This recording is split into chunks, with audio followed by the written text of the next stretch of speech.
Welcome to our channel. Today we how to transfer data with Yahoo Mail, quick tutorial step by step clearly.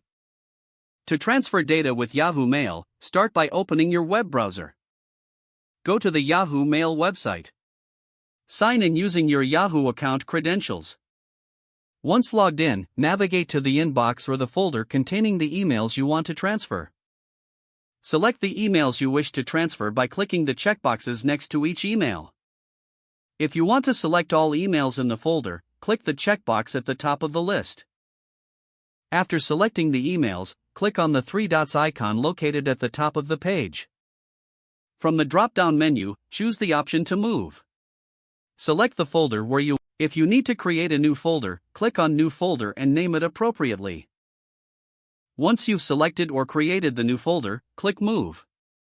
To transfer contacts, go back to the main Yahoo Mail page. Click on the Contacts icon on the right sidebar. In the Contacts section, select the contacts you want to export. Click on the More option and choose Export. Choose the format you'd like, such as CSV or vCard. Then, click Export to save the contacts to your computer. For calendar events, access the Yahoo Calendar. Click on the More button located on the top right. Select Export Calendar from the drop-down. Choose the calendar you want to export and click Export. This will download the calendar file to your computer. Finally, ensure that all your transferred data is saved properly to access later. If the page does not load, refresh the browser or try again in a private or incognito window. Make sure you are using the correct email address, then retype it carefully to avoid small typos. If your password is not accepted, use the reset option and create a new strong password you can remember.